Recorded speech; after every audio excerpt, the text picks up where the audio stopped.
No importa lo que te detenga, despierta tus sentidos con la fuerza del tigre y el poder de hierbas aromáticas legendarias. Tiger Balm actúa rápido para calmar, revitalizar y restaurar. Siéntete mejor y vuelve a disfrutar la vida con Tiger Balm. Ser podcast. Esta mañana saludamos a don Horacio Garlito, reputado politólogo mexicano y hombre que siempre pone el dedo en la llaga de la actualidad internacional. Don Horacio, ¿cómo está usted? Buenos días, don Máximo. Qué gustazo saludarlo. Cuénteme, ¿qué lectura hace usted del terremoto Ayuso en México? Ese desplante a la iglesia, la reivindicación de Hernán Cortés. Mire usted, don Máximo, en realidad me presentan como politólogo porque me ve mucho en la tele en ese rol, pero mi verdadera profesión es la de prestidigitador. Anda. Soy ilusionista de los de nada por aquí, nada por allá. Que la política española actual, don Máximo, no se entiende desde la sociología, sino de la misdirection. Misdirection. Es una técnica de magia que consiste en obligar al espectador a mirar hacia un punto irrelevante para que no vea el truco que estás ejecutando con la otra mano. Sí. Y en esto la señora Ayuso es una maestra absoluta. O sea, me está diciendo que todo lo que ha dicho Ayuso en México, y ahora va Miguel Ángel Rodríguez para allá, es pura tramoya para distraer. Bueno, es un número de escapismo de manual. Ya. Mire usted el panorama. A la presidenta le están saliendo unos escándalos con Quirón que son, como dirían allá, un desmadre muy difícil de explicar. Cierto. El desvío de fondos y las facturas son un muerto que pesa mucho. ¿Y qué hace Ayuso? Pues aplica la misdirection, Sí. se marca un viaje a México, se envuelve en la bandera de la libertad yusística y se pone a pelearse con los fantasmas de hace 5 siglos. Y aquí le estamos discutiendo si Hernán Cortés es bueno o malo. Es que los políticos españoles son el público más tierno en el mundo, son como gatitos persiguiendo un puntero láser. Ya. En cuanto Ayuso mueve la lucecita hacia el imperio, todos saltan a la pared. Se lanzan a la batalla cultural con un entusiasmo infantil, se pegan por ver quién es más español o más anticolonialista, y mientras tanto la señora presidenta se escapa de la caja fuerte de los juicios judiciales sin que nadie sepa cómo. Buena lectura. Muchas gracias, don Horacio.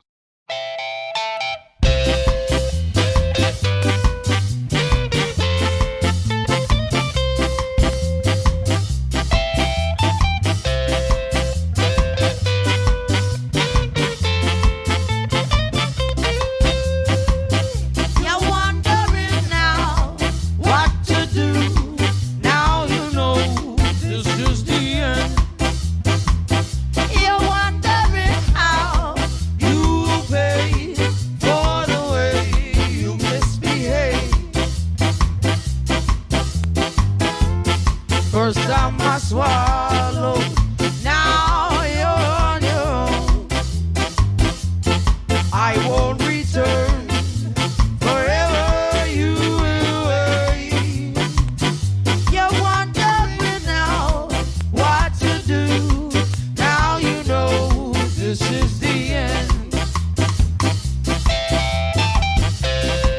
Desde algún lugar de Asturias nos escucha el gran Julio Rey. ¿Qué tal, Julio? ¿Cómo estás? Hola, muy buenos días. Pues desde el barrio de la Arena de Gijón. Perfectamente, eso sí, un poco preocupado por los salmones que están dejando de entrar aquí a Asturias. Oye, ya empiezas dándonos un disgusto, Julio. No, es que es verdad, es un tema muy sensible para Asturias y bueno, para todo el mundo, ¿no? Que cada vez haya menos salmones, pues para mí por lo menos una gran preocupación. Es un síntoma de algo, ¿no? En Radio Madrid, Mauro Ontrialgo. ¿Qué tal, Mauro? ¿Cómo estás? Hola, muy buenas. Y Carla Berrocal. Hola, Carla. Hola, buenos días. A José María Pérez Peridis le hemos dado el día libre porque estaba justo hoy de viaje. Oye, y no os podéis imaginar, vaya baño de masas que tuvo. El sábado pasado hicimos el programa en el Matadero, en los actos del 50 aniversario del país, e hicimos un tramo en el que José María hacía dibujos a la gente de la audiencia que era capaz de saber cosas de su biografía. El pueblo en el que nació, yo qué sé, no sé qué más preguntamos, el producto que se hacía en su pueblo, las famosas galletas de Peridis. ¿Y quién era?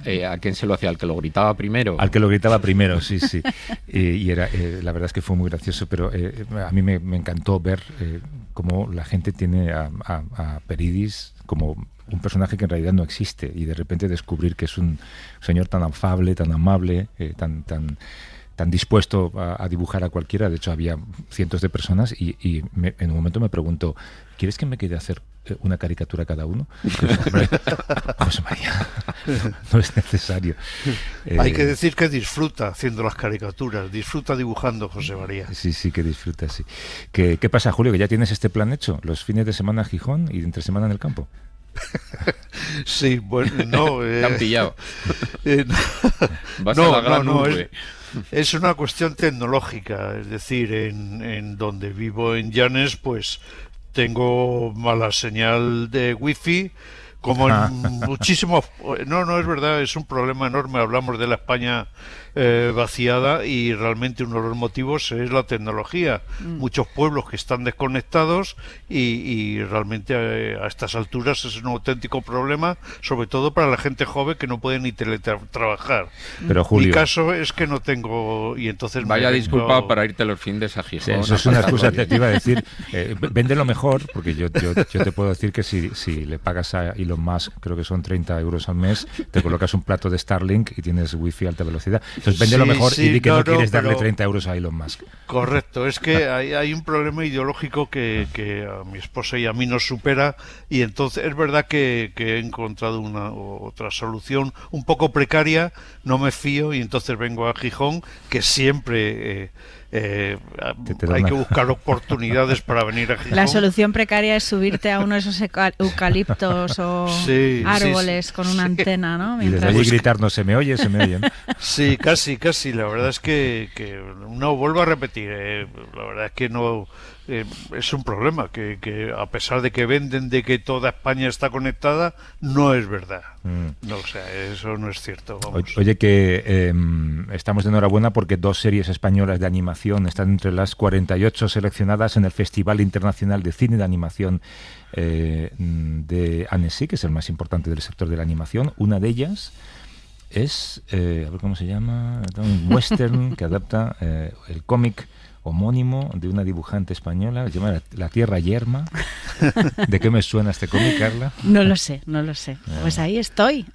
¿Sí, no? Estoy muy nerviosa, ¿eh? Estoy a ver qué tal. O sea, en principio, básicamente es que el Festival de Annecy ha seleccionado el proyecto como que es de especial interés y entonces me toca lo que se llama pitchearlo, que en palabras castellanas básicamente es presentar el proyecto delante de una audiencia muy grande y bueno, pues estoy preparándolo y estoy histérica perdida, como te puedes imaginar. O sea, presentar para ver si consigues que el proyecto avance todavía más, financiación. Pero tenéis un adelanto. No tengo ni productora.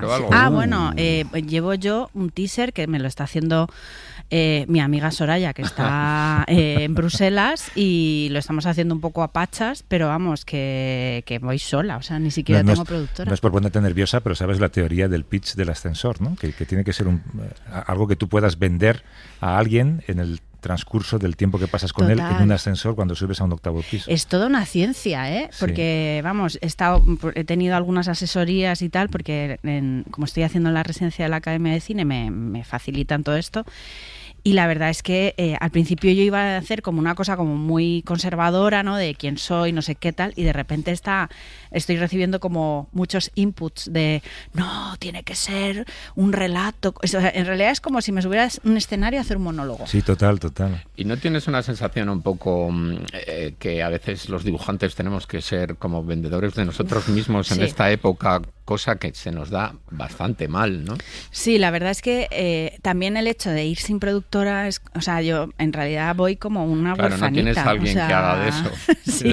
Entonces yo estoy encontrándome a gente que va a Annecy, estoy en plan como agarrándome así como una rata y diciendo, por favor, venir a apoyarme, porque voy sola, me he pagado yo todo para ir a Annecy y necesito un poco como de calorcito a España. ¿Y sabes cómo es el escenario, digamos? ¿Sabes si dicen que es, y me dicen, no te quiero asustar, pero es gigantesco. De hecho, hay como peleas por entrar al pitch, ¿no? Y bueno, pues estoy como estoy muy emocionada, pero un poco... ¿Te vas a tomar algo? Apretando el culo. Pues ni confirmo ni desmiento que igual algún sumial o algo así cae, ¿sabes? Oye, ¿te comprometes desde aquí y ahora a mencionarnos en tu discurso de aceptación del Oscar? Por supuesto. Creía que en el pitch, porque en el pitch no viene a cuento. No. Cuando todo esto avance y al final te nominen y luego lo ganes y tal... hombre, no nos lleves, pero menciona. ¿Alguna frase en plan como os recomiendo, o sea, como entrar a vivir, aprovechad que algo hay más que explícito, vivir? Carlos, más hombre. explícito. Bueno, pues entonces me subiré con una foto gigante. Exacto, en una camiseta. 20 segundos de promo. ¿Y cuál es la otra serie? Es una infantil. Es una infantil. De hecho, es que además producir series de animación en España para adultos es como ciencia ficción, o sea, es como bastante imposible. También por eso voy un poco a Annecy con la idea como de ver si hacer una coproducción o algo así funciona mejor. A mí me gustan mucho estas conversaciones porque desvelan la trastienda del trabajo creativo, que da igual al final lo que hagas o la idea que tengas, lo importante es el dinero que consigas, ¿no? Tengo amigos productores de cine que dedican el 90% del tiempo a buscar dinero, ¿no? Sí, y es muy triste porque también hay como ideas buenísimas que no salen para adelante porque muchas veces también los productores son muy conservadores, entonces tienen mucho miedo a incomodar el público, lo que sea, y prefieren como agarrarse. Bueno, Mauro supongo que lo sabe más. Yo me alejé del cine, que estuve una temporada que hice, no sé si sabéis que escribí un largo y tal, porque en los años que estuve intentando poner en pie en esa película, trabajé. O sea, voy a decir que trabajé menos, en realidad trabajé más, pero en cosas que no se ven tan claro, porque tú cuando haces un cómic lo publicas, si haces humor gráfico, lo publicas en el periódico al día siguiente, o lo publicas como mucho al mes siguiente, ves tu trabajo, cómo va avanzando, y en cambio en el cine no lo ves. Es muy lento. Puedes estar un año con reuniones, storyboards, castings y no ves cómo se materializa, ¿no? Bueno, y un año es, o sea, quiero decir, a mí todo el mundo me ha dicho prepárate porque los proyectos son como 5 años. 5 años estuvimos ¿Y tu peli era de animación o era un...? No. Gente pez. Gente pez. Pero tenía la... Ese guión sigue ahí. No, es una peli. Bueno, fue la sí, peli. Vale. Tuvo gran audiencia, sí, y se estrenó en muchos países. Yo sí que era de animación los créditos, que sí que los dirigí yo. Además hay otro factor, compañeros, aparte, primero que nosotros somos personas de tablero y nos cuesta, y segundo que no solamente hay que conseguir dinero, es que hay que saber vender el producto. Sí. Es decir, hay que ser un relaciones públicas de primera categoría. Pero mira, también ahí voy a lanzar un capote a las personas porque también se ve mucho en presentaciones de pitch y tal, que hay gente que no tiene ninguna dote para expresar su proyecto, pero el proyecto habla tanto por sí mismo, claro, por la calidad de las ilustraciones, de lo que está, un poco de lo que esté contando y tal. Que sea muy bueno para... Sí, eso sí es verdad. Que también pasa con las redes sociales, que a mí me siguen riñendo de no lo haces bien, tienes que salir más hablando. Pero si tú tienes millones de seguidores y además como superfans de tu trabajo. No creas. Además hay muchos seguidores que yo veo que es cuando meto ya más bronca política, ¿no? Ya. Porque luego hay gente que dice, esto lo tienes que hacer, te tendrías que dedicar a los cómics. ¿A qué te crees que me dedico? Hace 40 años. ¿Eso te dicen en serio? Me suele pasar de vez en cuando. Pero hay en trialgers, ¿eh? Yo creo que hay muchos en trialgers. ¿En trialgers? Sí, yo creo que sí. Tienes como un público muy fiel. Pero no, como que no sé vender las historietas o los libros que hago. En cualquier caso, también he de decir que las personas que venimos aquí a la radio, por ejemplo, dentro del colectivo de los dibujantes somos los que los que salimos un poco de nuestra cueva y hablamos, porque el dibujante medio por naturaleza es un tablero, como dice Julio, no habla. Y no habla, ¿no? Incluso somos bastante huraños. Yo me refería sí, no puedo ser. Oye, además tú has conocido posiblemente a uno de los genios, voy a decir genio, más huraños que hay en este momento, que es Carlos Jiménez, ¿no? Es verdad. Sí. Pero no le llames huraño. Pero ha dejado de serlo, es encantador. No, es encantador, lo único que es un hombre que vive para y por el dibujo. Y se encierra mucho, que, sí, que está encerradísimo. Pero en yo sí creo mismo. que en general... Es verdad que en algunos casos le han dado motivo, ¿eh? En general en nuestro colectivo también como que tendemos mucho a estar ahí en la cueva y de repente salimos como Nosferatu, que nos da un poco el sol. No estamos acostumbrados a socializar en general. En general, no. Oye, y la Tierra Yerma si acaba convertida en serie de animación, claro, depende del dinero que tengas, serán tantos episodios. ¿Será Heidi o será Heidi, exacto, será con la boca abierta y hablando y diciendo toda la frase, o con podrá modular? Claro, podrá el modular. Nivel de vocalización y de movimiento de labios depende de igual la pasta que haya. Animación limitada, no igual sé si sabes que se llama así. Animación South Park, ¿no? Sí, limitada. Sí, mira, pues igual. Pero el origen eran los japoneses. Los de South Park dicen que se hacen un episodio cada semana, pero en un par de días. Hombre, no lo sé. O sea, pero sin embargo el guión está tan pulido que costará. Está muy pegado al día a día. Sigue muy pegado. Se ve que esperan. Pero vamos, estos tíos son muy particulares. Se dice que el padre de la animación barata fue Tezuka, que era el padre del cómic y de la animación, y Miyazaki lo odiaba. Porque Miyazaki es todo lo contrario. Sí. Estamos derivando esta conversación hacia un lugar que nadie esperaba un sábado por la mañana, con un virus llegando a Canarias. Toma frikis. De todas formas, hay que reconocer en la animación limitada que de pequeños nos molestaba mucho, que de repente casi no movían la boca o en los de Hanna-Barbera, que echaban a correr y el mismo árbol pasaba 7 veces. Sí.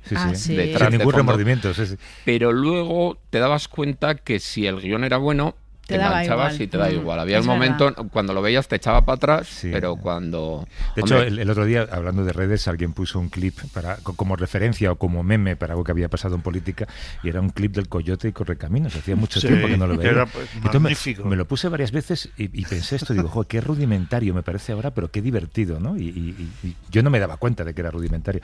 El paradigma sin embargo, ahora me parece igual de divertido. Y no es tan rudimentario, en el tiempo era una animación más currada. Sí, pero pasaba esto, ¿no? De repente corría el Correcaminos y básicamente era un fondo que no se molestaban ni siquiera en saltear. Pero variaban mucho los planos, que había mucho desde arriba, cuando el coyote caía y se hundía. Sí. Pero es Hanna-Barbera, creo, ¿no? Hanna-Barbera, no, Correcaminos no. Walt Disney. Es Warner. O sea, Warner. Había pensado las letras. Cuidado. De todas formas, el paradigma de todo esto que estáis diciendo es la Pantera Rosa, ¿no? Que yo creo que son unos guiones tan prodigiosos que realmente casi ni te fijas en el dibujo. A mí me gustan mucho los de Betty Boop y todos estos de los años 20, 30, que tienen una animación además preciosísima. Sí. Bueno, en fin. Bueno, La Tierra Yerma en su Netflix o en su canal favorito de televisión, dentro de... Señoras y señores de Netflix, 5 años a lo mejor, ¿no? Estoy abierta, escucho ofertas. Bueno, oye, de la semana, ¿con qué os quedáis o sobre qué preferís saltar? No sé. Yo quiero saltar a lo del barco. Lo del barco lo saltamos, ¿no? A mí lo de Díaz Ayuso me da pereza, la verdad. Díaz Ayuso en México. Hombre, pero ha sido divertido el final. El final de que de repente sacan un mensaje de que se ha tenido que venir por patas porque le han boicoteado y enseguida... Se ha tenido que venir, no sabemos. Esta mañana he preguntado y nadie me ha sabido responder si ha venido. Ha venido, claro. Ha cancelado la agenda, pero ¿se ha quedado? Sí, en Rivera Maya. Oye, por lo visto va Mar para allá, ¿eh? Yo creo que ya está allí, ¿no? Sí, o sea, que hay un fin de semana por delante. Sí, que dándole a la tequila, o sea. Pero bueno, el comunicado que han sacado de Mar diciendo, no, es que me están boicoteando y tal, claro, allí no ha colado y hasta los de la cadena de hoteles han sacado un contracomunicado diciendo que es mentira que les hayan presionado, bueno, o sea... De todas formas, si nos saltamos estos temas, yo creo que el que nos queda es peor. ¿Cuál? Nos quedaría pues hablar de Aldama y de la corrupción, que eso ya, en fin, ¿qué queréis que os diga, no? Sí, no, los juicios es bochornoso todo. Sí, porque es la España, la verdad es que la España de hace 30 años o 40 años o 50 años, hablábamos antes por otras razones de la España ochentera, hay cosas que nunca cambian. Madre mía. Que continuarán dentro de 2 horas. ¿Tú sigues con tu serie de fachalecos, Mauro, en los chistes de esta semana? A ver, ¿cuál lo he visto hoy.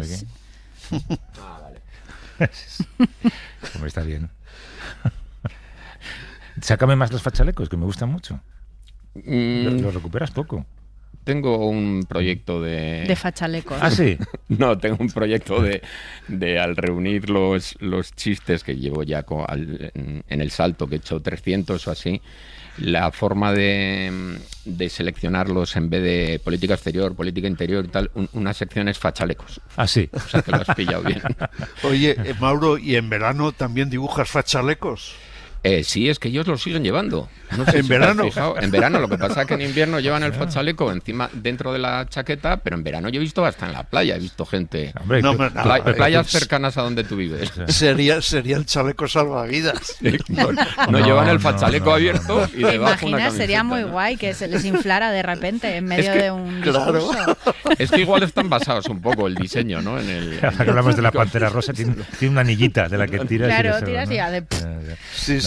Bueno, que era en Regreso al Futuro 2, ¿no? Que es el origen del fachaleco, cuando inventan una nueva ropa que no existía en ese momento y le da un hilo y no sé si se hincha o le salen las mangas. Sí, correcto. Y además es que he visto cómo se hizo esa escena y es maravilloso. Había como 3 personas detrás tirando de hilos. Para que y si te fijas, ¿no? en Doc, cuando pasa por delante, como que no anda normal, sino que está pasando por encima de las personas que había debajo, que estaban con los hilos. Es buenísimo. No sé qué actor americano ha estado hace poco en España y en redes ha descubierto los fachalecos, que yo creo que es un producto muy nuestro, y lo ha comentado como diciendo, han descubierto aquí una prenda de vestir que te abriga mucho por el centro, pero te deja los brazos al aire, ¿no? Sí. Porque claro, el fachaleco... A mí también me parece, ya a nivel práctico, me parece muy poco práctico, porque... si hace frío, tienes frío en los bracitos, si hace calor, tienes calor en el pecho. A mí me parece tan mal pensada como la que llevaba Madonna, que era cuello alto sin mangas. Pero tienen que tener... Cuello alto sin mangas, dices, o se me queda o estoy sudando el cuello o me quedo helado los brazos. Tienen que tener los brazos libres para poder subirlos. Vale, muy bien. Sobre todo uno de ellos, ¿no? En determinada posición. Correcto. Que, oye, ¿has sacado alguna vez, Mauro, en tus viñetas a alguno de estos agitadores parlamentarios que hay ahora? No. Porque, ¿pero no por despecho o no porque da mucho juego? Porque me parece que su relevancia se basa en que les hagas caso. Entonces, lo que más detestan es que no les hagas caso. De hecho, fíjate, he evitado pronunciar el nombre de ese que nos cae a todos tan mal.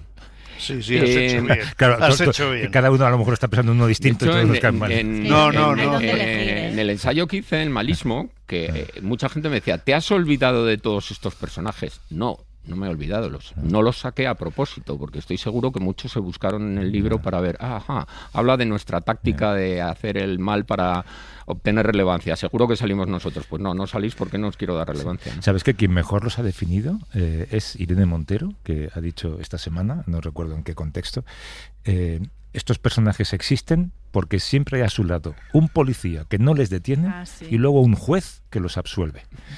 Porque claro, si no funciona. Esos dos personajes, ¿no?, que les permiten actuar son personajes vinculados a las ideas que ellos defienden. Y también un poco periodistas que les dan bola. Algo muy importante. Periodistas de verdad que les dan bola. Y sobre todo, gente que les financia. Total. Claro, o sea, que es que les están pasando pasta y están potenciando sus medios, cuidado. Y hablamos además de gente... Yo no entiendo ni siquiera por qué están acreditados en el Congreso y en las... Es que esta es la clave, ¿no? Y yo creo que es un personaje además muy español también. No creo que tenga... que haya en otros países. El cómico que provoca, esto sí que ha existido siempre, ¿no? Y en España, desde caiga quien caiga, y todavía pasa, gente que va un poco a buscar la vis cómica a un lugar serio. Pero el agitador político que se hace pasar por periodista, yo creo que tienen podcast en Estados Unidos. Tienen podcast, pero no van a la puerta de los sitios a molestar y a insultar, ¿no? Y a agredir, sí. Yo recuerdo que una vez pedimos acreditación en el jueves para ir al Congreso y nos lo negaron por decir que no éramos periodismo lo que hacíamos nosotros. Pues igual ahora si lo pedís os lo dan. O vete tú a saber, igual tampoco te lo dan. Y sin embargo, yo creo que hemos sacado de estas formas el tema alguna otra ocasión y no solamente el jueves. Desgraciadamente el humorismo gráfico tampoco, incluso muchos periodistas nos consideran de su gremio, Sí, pero en esta ocasión hicimos la prueba de pedir la autorización y no nos la dejaron. Yo creo que también, como decíamos antes, hay muchos humoristas gráficos que es que no quieren ir al Congreso, prefieren estar en su tablero sin molestarse. Que por cierto, Julio, precioso el homenaje a Sol Gallego Díaz, que también lo ha visto, el barquito de papel al borde de una cascada, pero cuando llega a la cascada sale volando como un avión de papel en el que pone prensa, ¿no? Sí, Sol Gallego es una mujer inconmensurable, superlativa, una periodista inmensa, una cronista de la verdad a la que todos admiramos y todos, algunos tuvimos la suerte de tratar y considerar amiga, y que bueno, pues para nosotros ha sido y va a ser siempre un tesoro y una referencia, ¿no? La verdad es que ha producido tristeza, y he de decir que subí la misma noche de entrarme la noticia, pues es el día de hoy que la gente con cariño sigue dándole likes y retuiteando, ¿no? Lo cual es significativo. Lo que me ha sorprendido mucho es que no me ha parecido que haya nadie que haya hablado mal de ella. Sí, es que es imposible. Es raro, que esto pase en España, es raro.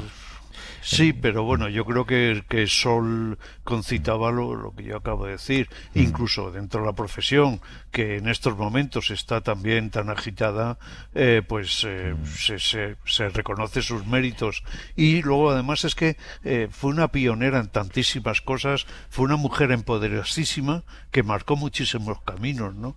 Entonces, es que hablar mal de Sol Gallego, es que la verdad que también es verdad que supongo que habrá gente que habrá tenido la tentación y simplemente se habrá callado, ¿no?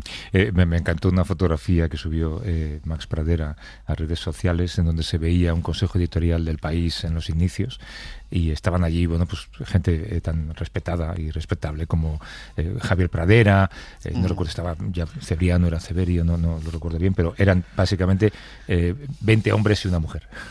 Sí. y la mujer era ella.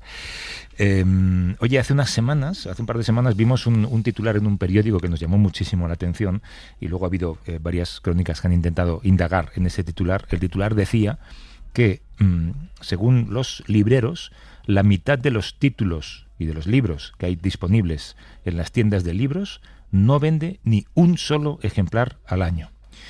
Que es verdad que cuando visitas una librería siempre te fijas en ejemplares de títulos y de libros que piensas, joder, no conozco a este autor, no tiene una portada atractiva, no está bien vendido, nadie me lo ha recomendado, está mal colocado, ¿cuántos venderá? ¿No?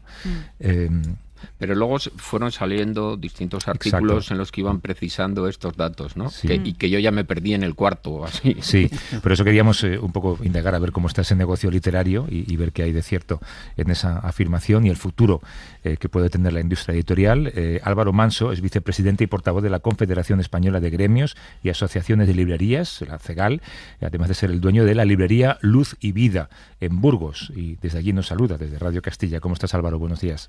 Encantado de estar con vosotros. Y Lorenzo Pascual es fundador y editor jefe de Diabolo Ediciones. Nos acompaña aquí con nosotros, con Carla y con Mauro en el estudio en Madrid. ¿Qué tal, Lorenzo? ¿Cómo estás? Hola a todos. Además eres uno de los editores de Mauro, ¿no? Desde hace un montón de años. ¿Qué tal, Lorenzo? Sí, de Mauro hemos publicado como más de 20 títulos casi ya, ¿no? O 20. Y de los 20 habéis vendido 20. Y unos más que otros. ¿Qué hay de cierto en esto? Contadme los dos, Álvaro, Lorenzo. Bueno, hay una interpretación, yo creo que errónea, de un dato que se da en el Congreso de Libreros. Nosotros hacemos un mapa de librerías para registrar cómo está cada año las librerías y poder tomar medidas. O sea, hace 2 años, por ejemplo, descubrimos que el 25% de las librerías iban a cambiar de dueños porque se iban a jubilar los propietarios o propietarios de ellas, y decidimos crear una oficina técnica de transmisión de librerías para poder hacer el traspaso de esas librerías, ¿no? Pues como esto, en el Congreso de este año apareció un dato que es una media, no es un dato exacto, quiero decir, es la media de una serie de ejemplares que pasan por las librerías y no se venden. No quiere decir que sea que los libros que se publican, el 49% no venden nada, ni nada de esto. Creo que se ha hecho... es verdad que era un dato llamativo para que los libreros de alguna manera tomaran nota y gestionaran correctamente, pero no tiene que ver con ese criterio que luego apareció en titulares. Bueno, yo creo que se ha ido corrigiendo a lo largo del tiempo, como bien decíais, de que no, que es objetivamente que el 49% de lo que se publica no vende nada. Sería imposible, quiero decir, es una media. Hay lugares en los que un libro no vende nada y otros en los que vende 1000.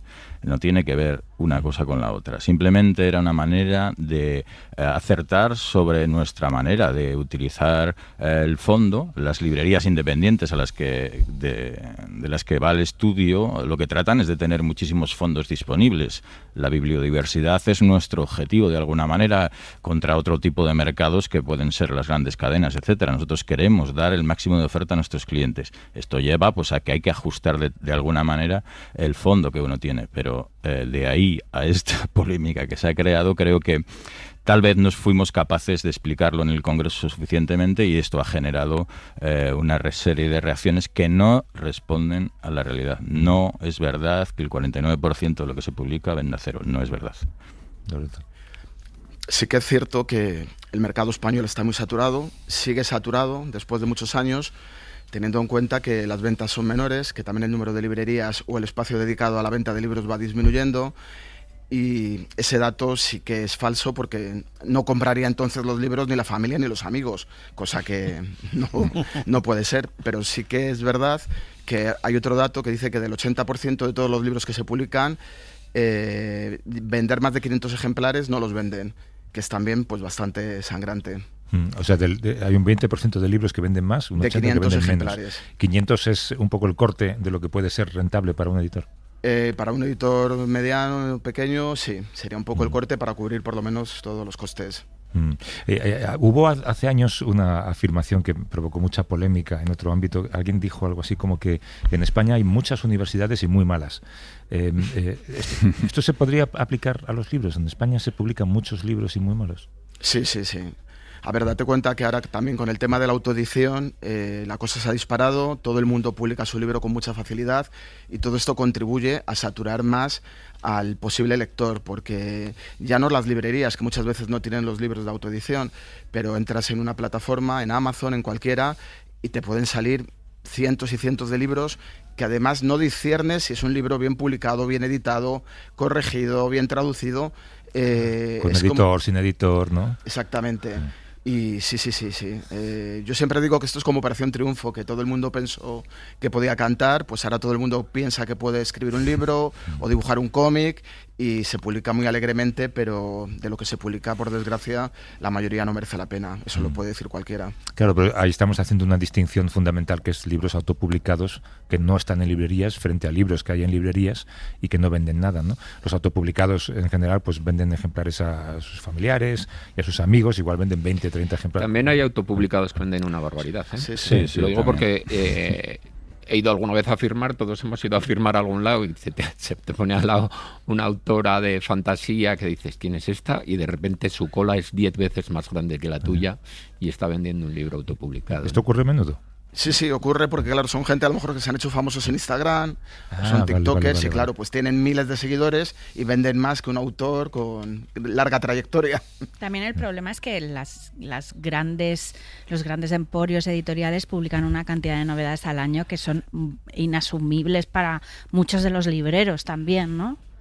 Bueno, ahí yo creo que tiene que haber una apuesta por la calidad, ¿no? Yo creo que eso es un poco la idea. Pero bueno, yo creo que el mercado al final hay que buscar ese equilibrio entre la diversidad y la calidad. Yo creo que eso es una de las partes importantes. Aparte que el papel del librero también es el de la lección, ¿no? De alguna manera, porque no todo llega evidentemente a las librerías. Se trata de elegir y de dar un recorrido. Lo que sí que necesitamos tal vez es reducir ese volumen para que la permanencia en las librerías de los libros sea mucho mayor. Quiero decir, hay veces que hay maravillas que se pierden porque el propio mercado las arrastra. Esto sí que es triste, ¿no? Que tengamos ese tipo de cosas. Y de hecho existen editores, bueno, lo conocerá Lorenzo, que están recuperando libros que aparecieron en su momento y que no tuvieron atención y que ahora son un éxito. Quiero decir que eso también refleja un poco que tenemos que buscar un poco más de intensidad en la calidad, en la selección, y yo creo que esto también depende de todas las partes de la cadena, del editor, también del librero. De esa manera yo creo que acercaremos un poco más una oferta muy rica, pero que sea de calidad, ¿no? El papel ¿Y vosotros creéis, perdonad, los libros son caros o baratos? Yo creo que baratos. La respuesta más rápida que van a dar. Creo que está clara. Son baratos, pero a la gente le parece cara, es lo que también se comenta. Claro, por eso lo pregunto, es decir, la gente entre un café, una cerveza y un libro, ¿con qué creéis que se queda? Con la cerveza. Bueno, el concepto aquí, gente... sobre todo aquí en Madrid nos quedamos con la cerveza. Con el bueno, doble, eso es porque ya gracias no a nos Ayuso, ponen cañas. ¿no? Pero bueno, yo creo que está claro que es un producto barato. Es decir, es un producto muy ajustado en el precio para lo que realmente nos reporta, ¿no? Está sin claro. duda alguna. Contadnos cómo se reparten los porcentajes en un libro. A ver, el porcentaje más o menos de lo que vale el precio de venta al público sin IVA se queda como alrededor del 45-50% la editorial, pero claro, la editorial, que también eso es algo que se manipula muchas veces, de ahí tiene que pagar la imprenta, tiene que pagar el autor, tiene que pagar el maquetador, el traductor, o sea, no es que la editorial se quede la mitad del precio del libro, y luego el resto del porcentaje se divide más o menos entre la distribuidora, como alrededor de un 20, un 25, y el otro 25, 20, 30, la librería. O sea que el autor, al final... El autor se suele llevar alrededor de un 10%. Tiene que vender mucho para que les haga rentable un sueldo de un año escribiendo, por ejemplo. Es difícil vivir de los libros. Es muy difícil. En el mundo del cómic, por ejemplo, que Carla y Mauro conocen bien, autores españoles que vivan del cómic en España se cuentan con los dedos de una mano. Claro. Y además la mayoría como que no solo tenemos el ingreso del libro en sí, sino que a veces hemos prepublicado ese trabajo en periódicos o en revistas. Ahora ya revistas de cómic no existen, pero en su momento se hacía así. Y luego que tenemos otros trabajos de ilustración, de lo que sea. Y además me imagino que editar un cómic es más caro que editar un libro, ¿no? Por tintas, colores. Y sin embargo no vale mucho más, eso es curioso. ¿Ah, sí? Sí. Sí. Fíjate, Javier, por ejemplo, que, o sea, nosotros en la editorial En Diablo publicamos muchos cómics clásicos norteamericanos, gran formato, tal, para una, por así decir, para menos lectores, y sin embargo son más baratos de precio que en Estados Unidos. O sea, en Estados Unidos, con la población que tiene, el mismo cómic que publico yo en España vale a lo mejor $125 y aquí yo lo vendo a 60, 70 euros, como mucho. ¿Y cómo está la competencia con los e-book? Porque yo, por ejemplo, el otro día, hace un tiempo, estuve... Se nota la diferencia generacional por cómo dices e-book. Sí. Me ha encantado. Perdón, ¿eh? Sí. Oye, mi generación es la que decía Hombaine, o sea que no os quejéis. Que hemos evolucionado mucho, Peridis y yo. Quiero decir, no hace mucho estuve en Madrid y para mí un termómetro del estado de la lectura es el metro. Me acuerdo que hubo un momento cuando se pusieron de moda los e-book que no se veía un solo libro, y la última vez había es decir que bastante gente leyendo libros físicos, ¿no? Bueno, esa competencia yo creo que la victoria, la batalla la estáis ganando, ¿no? El papel ha ganado, yo creo, en ese sentido. Sí. Eso es verdad. Bueno, fíjate, es verdad porque hasta el público juvenil, que es un sector que está creciendo, en publicaciones sobre todo, elige el papel en su mayoría, quiero decir, y son realmente mucho más digitales que lo que podamos ser tú y yo, y sin embargo están eligiendo el papel. O sea, creo, en ese sentido también hay un equilibrio, ¿eh? Hay gente que utiliza cuando viaja el ebook, hay gente que lleva el papel, pero realmente el formato vencedor o el formato más utilizado, pues vamos a decirlo así, es el papel. Bueno, le he visto a Lorenzo menear un poco la cabeza cuando habéis dicho... Sí, no, en España sí, el papel ha ganado. Lo único que, claro, cada vez hay menos lectores, esa es una realidad. Aunque parece el único dato así verídico es como que ha aumentado un 1% la lectura, pero es muy paupérrimo. O sea, yo ayer lo hablaba, se venden libros y se venden cómics, pero luego hay que ver si se leen, que esa es otra, pues es otra historia. Sí. Claro. Oye, todo esto a pesar de que los libros tienen el IVA, guiño, guiño, al 21%. Exacto, sí. Qué barbaridad, qué poco hay que haber leído para decir esa burrada, ¿no? Sí, es una... Yo creo que quizás uno de los lo que decíais un poco también, que quizás una de las conclusiones que sacamos de todo esto es que igual hay un punto en el que es mejor decrecer que crecer, ¿no? Sí, eso, pero díselo claro, eso díselo a las grandes que están A mí también me parece monopolizando el mercado. Cuando hablabais antes de seleccionar, en el caso de las librerías, a mí me parece seleccionar, pero está muy bien también hacer una especie de comisariado. Total. Que hacen, y las librerías que más me gustan no son las que tienen todos los títulos que han salido, son librerías especializadas en distintos géneros o en distinto tipo de concepción de la literatura, de tal forma que sabes lo que te vas a encontrar y muchas veces vas sin saber lo que hay a ver qué te ofrece el librero. En cambio, para mí, por lo menos, las librerías tipo grandes superficies, que hay de todo, en realidad no hay de nada, porque tienen solo aquello que vende mucho, ¿no? Bueno, yo creo que es la diferencia entre las librerías independientes y las cadenas. Yo creo que eso ya es así, y de hecho hay una selección por parte de los libreros, un perfil, como quieras decirlo, de la librería, y tú, cuando te acercas a una librería, más o menos sabes, no exactamente los libros que va a tener, pero sí el perfil que te está marcando. Y vas a distintas, además, ya no voy solo a una, vas a varias. Pero luego tiene que haber, Álvaro, en tu caso como librero, una cuestión emocional, ¿no? Te llega a lo mejor un libro nuevo, súper bien publicado por una gran editorial, firmado por alguien que es muy famoso en la televisión, por ejemplo, que tú sabes que el valor literario es el que es, y tú tienes que decidir, joder, ¿cómo voy a quitar Un balcón en invierno de Luis Landero, que es una maravilla, para poner este, ¿no? Bueno, a veces no hay que decidir exactamente eso. No solo es quitar el uno por el otro, porque realmente yo creo que los libreros mantienen los libros que quieren promocionar, y eso yo creo que es así.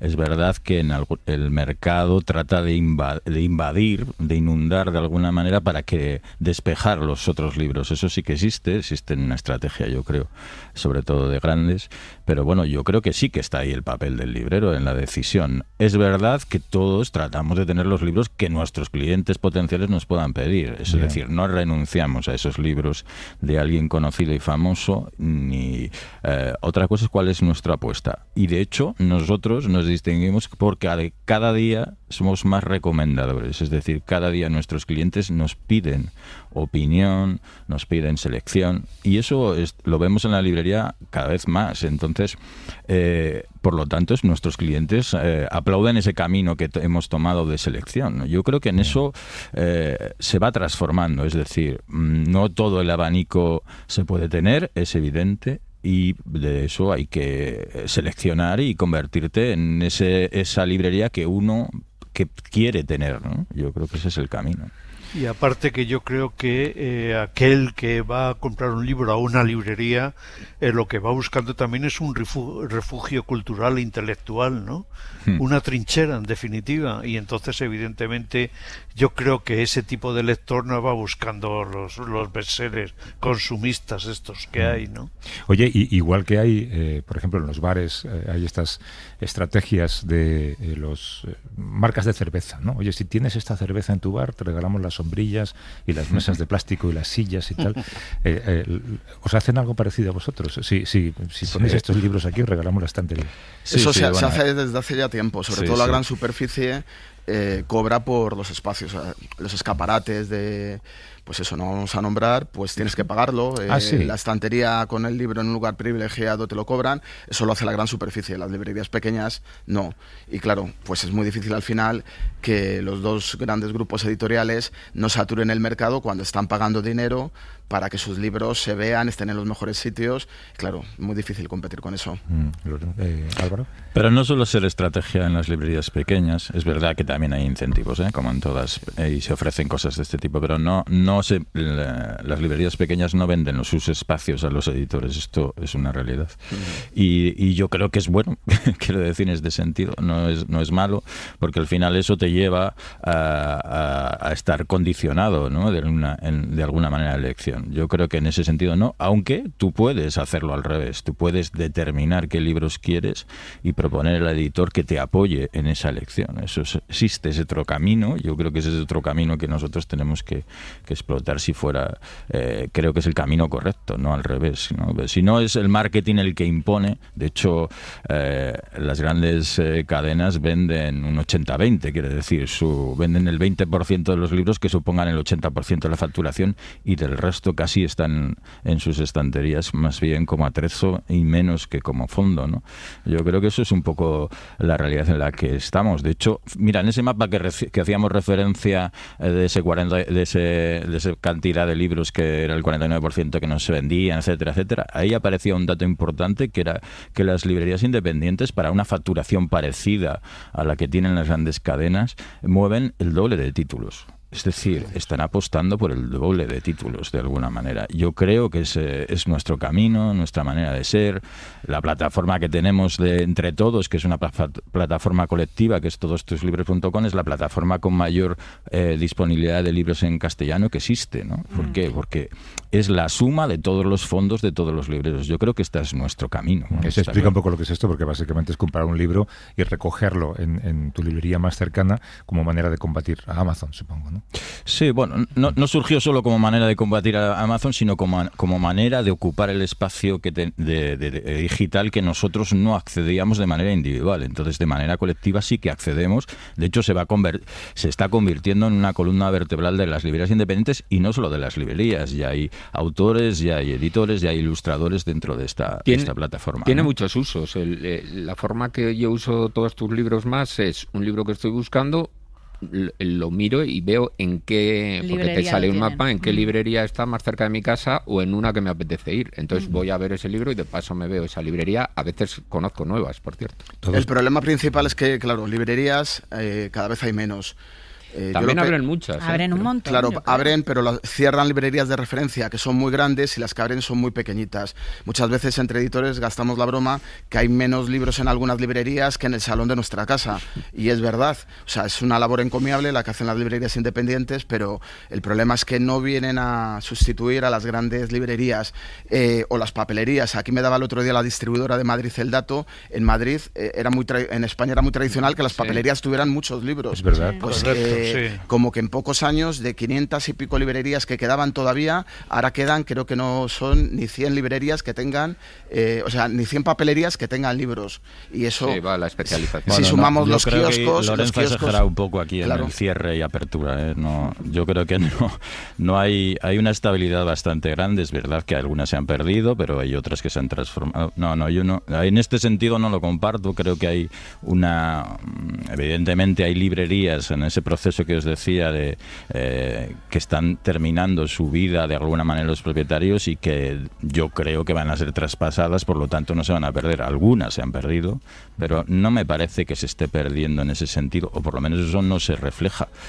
No se refleja que se esté perdiendo esas librerías importantes. Yo creo que hay muchas librerías importantes en casi todas las ciudades. Pues ha quedado perfectamente explicado. Álvaro Manso, que es vicepresidente y portavoz de CEGAL, librero de Luz y Vida en Burgos, y Lorenzo Pascual, que es fundador, editor jefe de Diabolo Ediciones. Álvaro, Lorenzo, gracias por venir y por charlar un rato con nosotros. Muchas gracias a vosotros. Y a Julio Rey, Mauro Entrialgo, Carla Berrocal, hasta la próxima. Hasta la próxima. Besos. Para no perderte ningún episodio, síguenos en la aplicación o la web de la SER, Podium Podcast o tu plataforma de audio favorita. No importa lo que te detenga, despierta tus sentidos con la fuerza del tigre y el poder de hierbas aromáticas legendarias. Tiger Balm actúa rápido para calmar, revitalizar y restaurar. Siéntete mejor y vuelve a disfrutar la vida con Tiger Balm.